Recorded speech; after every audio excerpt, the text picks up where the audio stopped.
Hola, hola, ¿qué tal amigo? ¿Cómo están? Hola, ¿cómo están? Bienvenidos al canal nuevamente. Bienvenidos al canal. Nosotros ahora queremos hablar de qué es más conveniente o cuál es la diferencia entre arrendar una propiedad o comprarla. Bueno, para los que no nos conocen, somos una pareja chileno-argentina que estamos actualmente en Italia y en este canal comentamos sobre la vida en Italia y algunos lugares de Europa, incluso en Nueva York. Bueno, aquí verán, ya se está poniendo el sol casi y son como las 4 de la tarde. Así es, estamos en invierno acá. De hecho, la Navidad fue hace súper poco y a pesar de que estamos en el hemisferio norte donde debería hacer mucho frío y donde se espera que haya nieve, en esta parte de Italia, que estamos al sur, es súper templado, tenemos un clima espectacular, Sí, un clima mediterráneo y tenemos tardes así, con solcito, que hasta se siente calentito, agradable, así sí. que estamos súper contentos. De hecho, quienes nos han seguido desde un principio sabrán de que nosotros nos encontrábamos antes en la montaña, Oh, en la montaña sí, súper helada, con era harta súper nieve. frío. En esta época ya estamos llenos de nieve. De hecho, nuestro primer video de YouTube fue documentando la Navidad en Bolzano, que si no lo han visto, dejamos por ahí el thumbnail para que lo vean de cómo es la Navidad en la ciudad de Bolzano. Oh, sí, ese es nuestro primer video. Fue bonito. Verlo, está bueno. Aquí vamos caminando por el Lungomare. Espectacular este paseo. Mira qué bonito. El atardecer. Y aquí hay un café. Lo que me encanta de este lugar es que también hay una gelatería. Ah, sí, aquí hay unos helados súper, súper buenos. Unos pasterillos. Sí,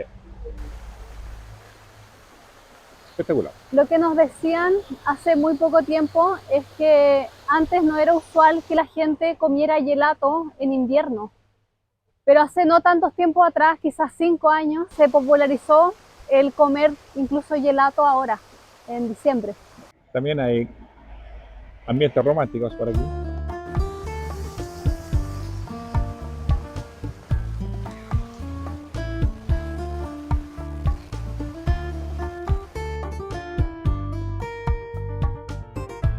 Vivienda va a necesitar algún contrato o alguna forma de que tú estás dispuesto o tienes la capacidad de poder pagar al menos un año. ¿Por qué? Porque los contratos son, al menos, o sea, los contratos son de 3 a 4 años, los contratos de arriendo. La diferencia es que cuando alguien es propietario de un inmueble, claramente no te van a preguntar cuál es tu situación laboral. Ah, eso sí, el banco, si es que necesitas un crédito hipotecario, claramente te va a preguntar cuál es tu capacidad de crédito y para ello necesitarás también demostrar cuál es tu situación laboral y en base a eso el banco va a decidir cuál es la tasa de interés a la cual te va a prestar el dinero y si te va a financiar el 10%, digo, el 90% o el 100% incluso de la propiedad. Si uno arrienda con familia versus si uno arrienda solo, ¿hay diferencias o no? Bueno, claro, con familia es que se necesita que tenga sí un ingreso, ojalá que fuera un ingreso fijo. En cambio, para un arriendo de universitario o de estudiante, solamente se necesita que pertenezcas a alguna institución, ¿cierto? De alguna forma avala que tú estás estudiando y generalmente los contratos son, o los acuerdos son por un año o inclusive por meses. Pero también hay un tema de impuestos. Creo que los propietarios que arriendan a estudiantes pueden acceder a un tipo de pago de impuestos diferenciado. No sé.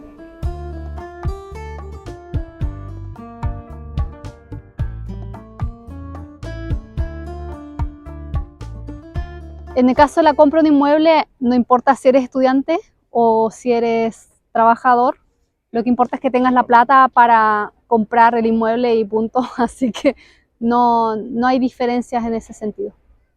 ¿Para Ya, extranjeros? lo único que importa es que tu país de origen, eso fue una cosa que leí hace poco, es que cualquier persona extranjera puede comprar un inmueble en Italia siempre y cuando su país de origen tenga las mismas leyes o la misma facultad de compra para un italiano en el país de origen. Es decir, Si un italiano quiere ir a Chile y comprar una propiedad, claro que lo puede hacer. Entonces, por, ¿cómo se llama? Complementariedad. ¿Transitividad? Por reciprocidad. Un italiano puede comprar un inmueble en mi país de origen, sí o no. Entonces, si es así, no habría entonces otra limitante para que un extranjero pudiera invertir en un inmueble aquí en Italia. Aquí estamos preparando un matecito que ya está haciendo un poquito más de frío porque se entra el sol y comienza a hacer más frío porque estamos en invierno. Digámoslo. Salute. Ahora, ¿qué pasa cuando ocurren daños en la propiedad? No sé, ocurre una cañería se rompe, se mojó el piso porque entró la lluvia y tú eres arrendatario. ¿Quién paga?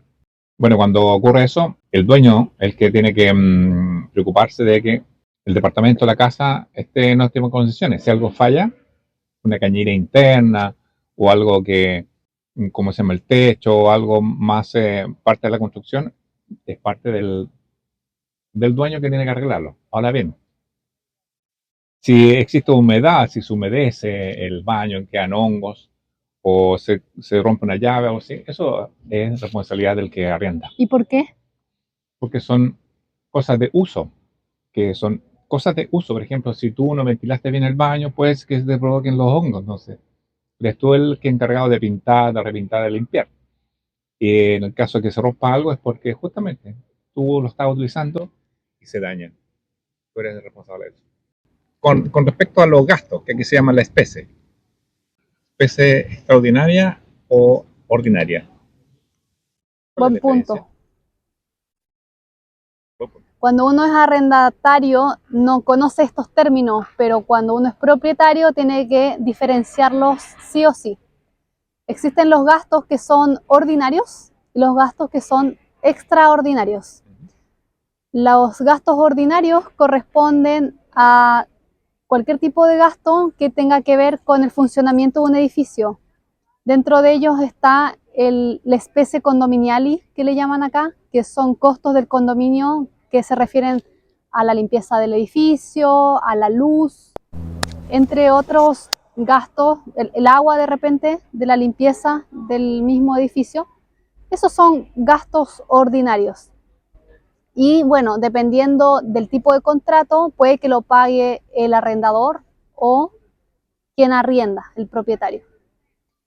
Y luego están los gastos extraordinarios o spese extraordinarias que corresponden a gastos que son netamente responsabilidad del propietario del departamento o de la casa, que puede ser, por ejemplo, que cambien la bomba de agua del edificio y ese es un costo que tienen que incurrir todos los propietarios y dividido en partes iguales o dependiendo del tipo de regla que tengan en el condominio. Y son todos costos del edificio mismo, entonces todo eso depende, digamos, aquí el arrendatario no tiene mucho que ver, pero sí el propietario del inmueble que va a tener que incurrir en todos estos costos adicionales. Hablemos de la inmundicia. Inmundicia. La basura. ¿Quién paga la basura cuando uno es arrendador? Buena pregunta. En el caso de los estudiantes, está incluido dentro del arriendo. Entonces no hay que pagar aparte. Por ejemplo, nosotros al principio en Bolzano teníamos un contrato en que todos esos gastos se pagaban al final. Se hacía como una suma de gastos adicionales, el gasto del gas, de la luz y todo eso, incluía la basura y se nos cobraba un monto. Pero en general a los estudiantes se les cobra un monto mensual y eso está incluido todo. El que está encargado de pagar eso es el dueño del carrienda, el dueño de la propiedad. Término que nosotros conocimos acá que se llama el congualio y que nosotros lo aprendimos a la maleta, De golpe. de golpe. El conguaglio, claro. Lo que pasa es que acá, antiguamente, o no sé hasta ahora, pero un par de años atrás, hay cuentas como, por ejemplo, la luz, que te dicen que mensualmente estás pagando un monto, 50, 70, 80, no sé, depende del consumo. Pero es un consumo relativo, digamos. Que dicen, tú deberás de gastar tanto y te van cobrando mensual. Pero después hacen un resumen de lo que realmente gastaste en el año y te dicen, ah, tú pagaste 1000 y debes haber pagado 1500. Así que el conguaglio es ese, que tú pagas 500 adicionales, por ejemplo. Ahora bien, esto del conguaglio, ¿para cuándo funciona? ¿Cuando uno es arrendador o cuándo ocurre? Ocurre cuando uno es el titular del que está pagando una cuenta y uno hace el contrato con una empresa de luz siendo arrendador, o sea, siendo dueño de una casa o siendo arrendatario. En ambos casos es una persona la que va a inscribirse y dice, yo voy a ser el que pague esta cuenta, independiente si es arrendatario o arrendador. Ahora bien, en caso de los O dueño. estudiantes, por lo general los estudiantes son los que le pagan directamente la boleta o no. No, los estudiantes hacen un acuerdo generalmente con el dueño y entonces dentro le dicen y te incluyo la luz o hacen una división de todo el gasto de la luz, que uno de ellos es el titular y se divide el gasto, digamos. ¿Cuáles son los gastos entonces que corren por el propietario y no corren parte del arrendatario? Por lo general, en el contrato especifican cuáles son los gastos que exclusivamente son a cargo del arrendador y cuáles a cargo del propietario, pero hay uno de ellos que por lo general está incluido en el arriendo y si no está incluido te va a decir específicamente cuánto tienes que pagar, es el agua. Al menos en nuestra experiencia, siempre que tuvimos que arrendar, el agua estaba incluida de alguna forma, o si no lo estaba, te decía explícitamente cuánto era mensual el costo del agua y luego a fin de año se hacía el famoso conguaglio para ver cuánto extra teníamos que pagar y en caso que hubiésemos pagado de más se nos devolvía, pero eso nunca pasa. Nunca pasa de que tú pagaste más de lo que consumiste. Así que sí, yo diría que el agua es una de las cosas que por lo general es el propietario del inmueble quien las termina pagando. ¿Cuánto sería el costo de la basura, más o menos, del servicio de basura? Depende de cuán grande sea el común en el que vivas, cuántas personas viven allí y cuántos pagan. Porque nosotros vivimos en un comune, un municipio muy pequeño, donde venía una vez a la semana el servicio de la basura y teníamos cada uno nuestro bidón con nuestra basura y pagábamos al año cerca de 80 euros. Y era un lugar súper limpio, donde no se veía ni siquiera un papel, una botella plástica, nada. Pero desde que nos vinimos a este comune, que es una ciudad más grande, cerca de 300.000 personas, 350.000 personas viven, donde no pagan todos, lamentablemente. Entonces se genera mucha cantidad de basura y el servicio un poco está medio colapsado, a pesar de que tenemos el servicio día por medio de recolección de basura. ¿Qué cosa? Todos los días. ¿Es todos los días? Sí. Tenemos en teoría todos los días recolección de basura. La ciudad se mantiene siempre sucia. No tengo ni idea por qué, si hacen bien el servicio, no sé por qué pasa esto. Y aún así nosotros pagamos cerca de 400 euros por año. Entonces es enorme la diferencia de lo que uno paga en servicio de basura. Esto independiente si tú tienes o no tienes negocio. El que tiene negocio de hecho paga mucho más porque, bueno, ellos generan basura. ¿Hay algún tipo de impuesto que, por ejemplo, el arrendador deba saber, conocer, algún pago anual que tenga que hacer aparte de los que ya mencionamos? Claro, el que arrienda no. El que arrienda no paga impuestos adicionales. El propietario sí tiene que pagar un impuesto a la propiedad. Cuando es la primera casa que tiene, que adquiere, se paga solo una vez cuando se adquiere la casa y ya no paga más. Pero hay personas que tienen más de una. La segunda casa y adicionales pagan un impuesto a la propiedad, digamos que es anual. Para no pagar el IMU, Imposta Municipale Unica en Italia, la casa en la que vives debe ser tu residencia principal, conocida como prima casa. Esto significa que en esa casa debes tener domicilio registrado, es decir, en el municipio correspondiente debes ser residente de esa casa. y debes vivir allí todos los días, no solo de vez en cuando. Bajo estas condiciones, una propiedad está exenta de IMU. Sin embargo, esta no es la única condición. Para no pagar impuestos sobre la propiedad IMU en Italia, una casa, además de ser una residencia principal, tampoco debe estar clasificada en el registro de la propiedad en la categoría de lujo, es decir, no debe ser una villa, una mansión o un castillo. Y con respecto a los que tienen auto, ¿cómo lo hacen para estacionar? ¿Hay costo por eso? Claramente que todo cuesta en esta vida, todo.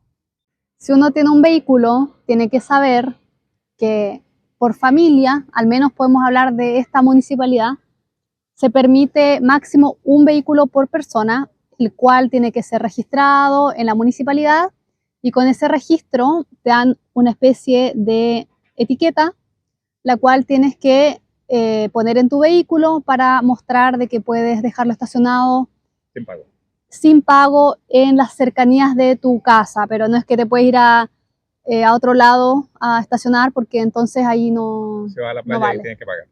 Exactamente. Y bueno, si tienes dos vehículos en la casa, no tengo idea cómo lo haces, pero supongo que el segundo tiene que pagar como cualquier otro vehículo. O buscar una zona que sea sin pago.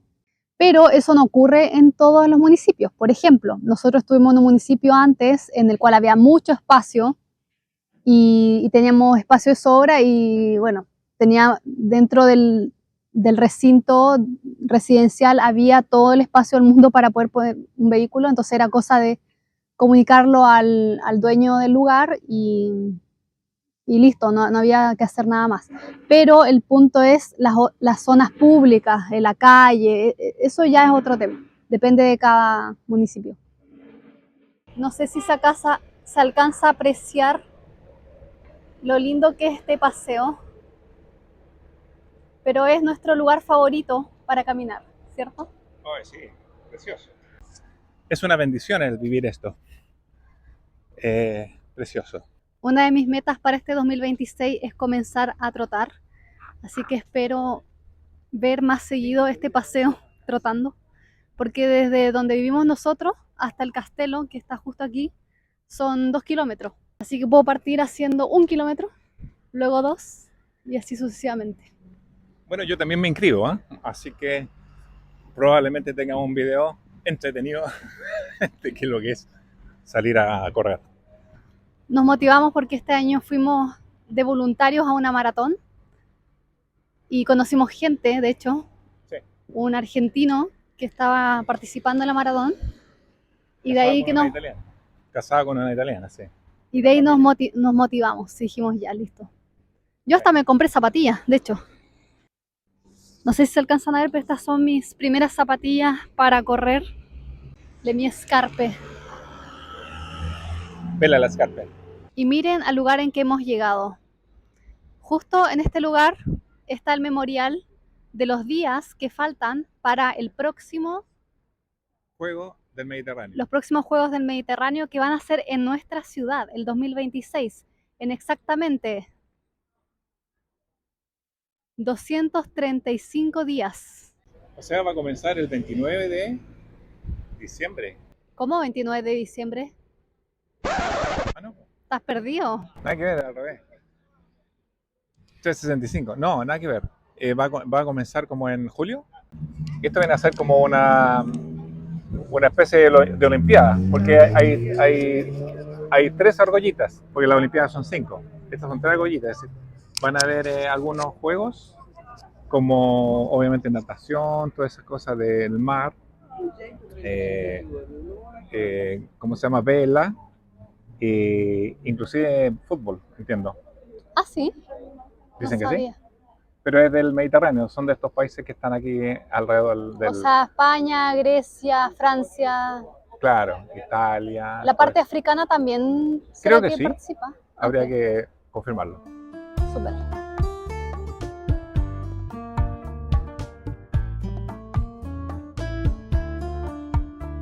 Bueno, con respecto a que hemos oído hablar de que cuando una persona puede ocupar tu casa, ¿qué sucede en esa situación?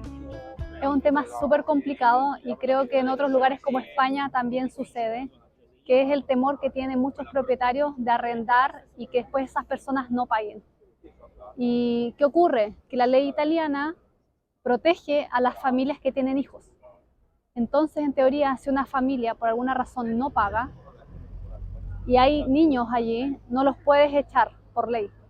Entonces pueden ellos incluso vivir años y no pagar absolutamente nada porque la ley los protege. Entonces, ¿qué ocurre?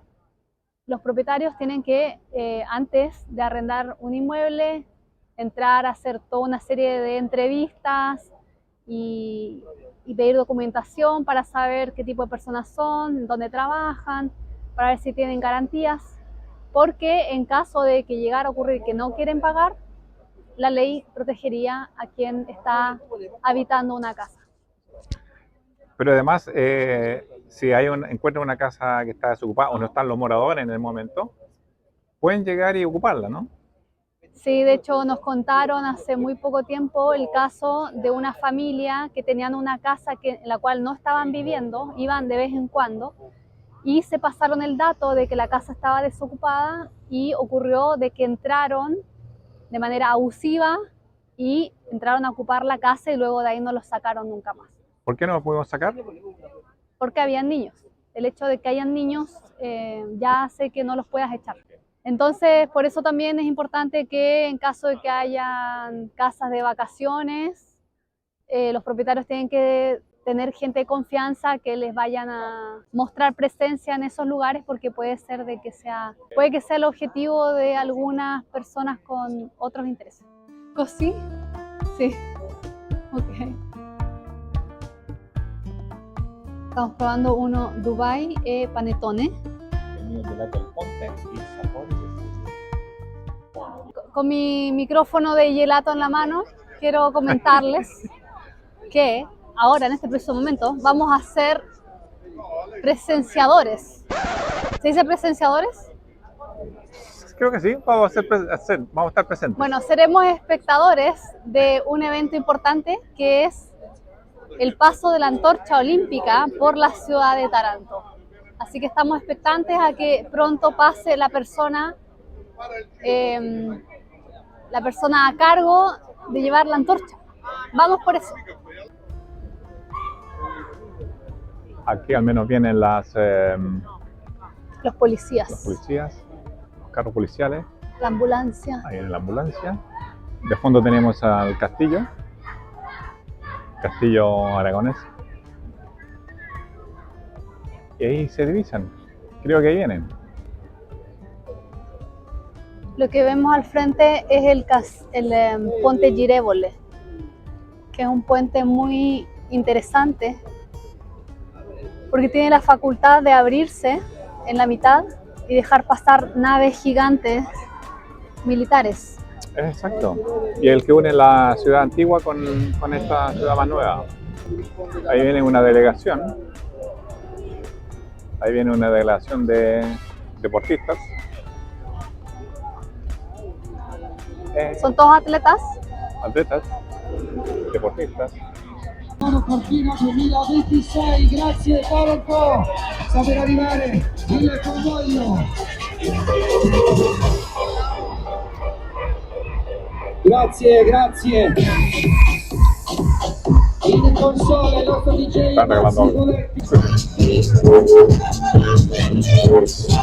¿Cómo se entiende que los sponsors de un evento deportivo sea Coca-Cola y Eni? ¿Dónde? O sea, ¿en qué mundo?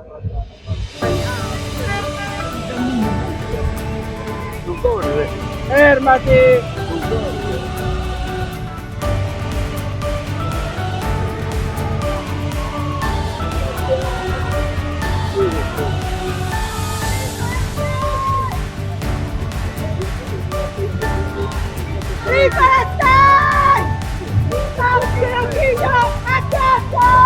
¿Alguien protestando por la Palestina? Aprovechando la atención de las cámaras. A los modos de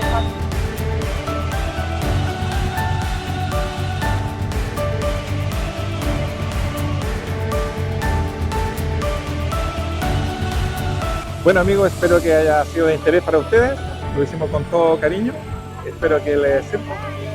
Estamos aquí en la plaza de nuestra ciudad y como pueden ver está todo ornamentado para la Navidad Y Año Nuevo. y ya se viene el año nuevo en unos días más. Bueno, si lo ven ya el próximo año, espero que tengan un bonito año Nuestros deseos, los mejores deseos de prosperidad. de prosperidad, de armonía, de alegría para el próximo año y esperamos que nos sigan acompañando el 2026 con más videos, con más historias, más información y esperamos que haya sido de utilidad este video. Cualquier cosa, si es que se nos olvidó decir algo, mencionar algo, Déjalo en los comentarios. déjalo en los comentarios. Exacto. Ponle un like, déjanos tu like. Y suscríbete si no lo has hecho todavía. Exacto. Bueno, arrivederci. Chao, chao, Chao, chao. chao, chao. Gracias. Nos acaban de dar un papelito sobre La Palestina. la Palestina. Ok. Chao, chao, chao. Chao, chao, chao, chao.